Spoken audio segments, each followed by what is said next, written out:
Hey everybody. Okay, so I just want to talk to you about something that I just found out about. And actually I've known about it, but I really didn't understand exactly what the ramifications might be. And I also didn't understand exactly how prevalent they could be. And that is what's called a PACE loan. So PACE loans stand for Property Assessed Clean Energy. And what it is it's a loan that is placed on a home for different home improvements. And it could be something like solar.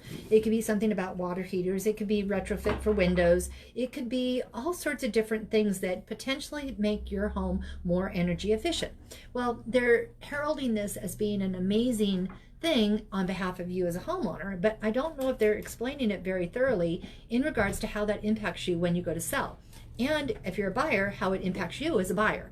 So this is something I really want you to pay attention to and be aware of, so that as you're out there, you will pause before you either invest in a PACE loan, or you'll pause as you're looking to make certain that we cover if there happens to be anything on there.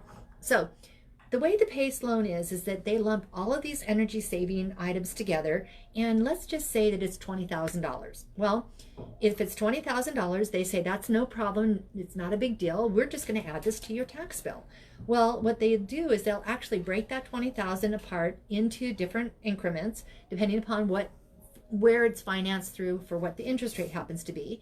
And then what they do is they attach it to your tax bill. So your tax bills are paid twice a year. Usually they're due on November 10th, but they're customarily paid by December 10th.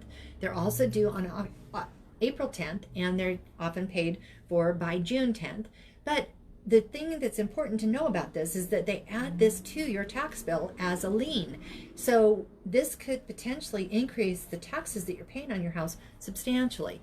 So let's just say that increases your tax payment by, say, $500 per period. That's $1,000 per month. So that $20,000 is financed over the course of 20 years. So that's actually even a little bit low.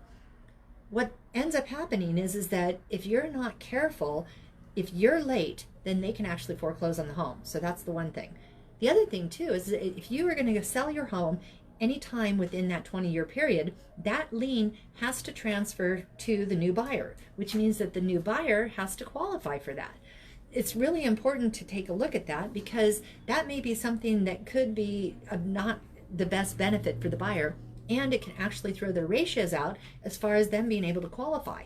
It's a huge deal. And this is the reason why I'm drawing it to your attention, is because if you happen to know anybody that's even talking about this, or sometimes they don't necessarily give you all of the fine print, but it potentially can create real major ramifications. Please, please, please reach out to me. Let's talk about whether or not this is really in your best interest, whether you're choosing to do it on your home, or whether or not you're choosing to purchase a home that has it. And then also, if you're looking to sell your home and you have already got a PACE loan on there, understand that the buyer may need or want or desire that you pay that loan off through the tax bill, or through the actual closing statement. The other thing too is that if you do the PACE loan, it can take up to 1 or 2 tax cycles before that actually hits. So let's just say that you did this loan right now, and so your tax bill that's due in November is going to stay the same, but then all of a sudden in April you have a hit of about $500 or $600 extra in that tax bill. If you haven't prepared for that, then that can be a big ouch. And again, they do not give you any kind of benefit from it. They ask that your tax bill be paid all at one time, and if you don't pay it, you have a 10% penalty on the PACE loan, as well as penalties on your taxes as well. So again, call Krista, OIC Real Estate Services, not trying to be a Debbie Downer, but just want you to know PACE loans are not all they're cracked up to be, and they're definitely requiring education. Please share this with your family and friends. Let's make certain that people, if they're going to do it, understand what that all entails. Again, call Krista, OIC Real Estate Services, here as your resource. Let's get smart together. Pass this on to family and friends. PACE loans could be a good benefit, but understand all of the ramifications of it. Have a great day. As always, bye.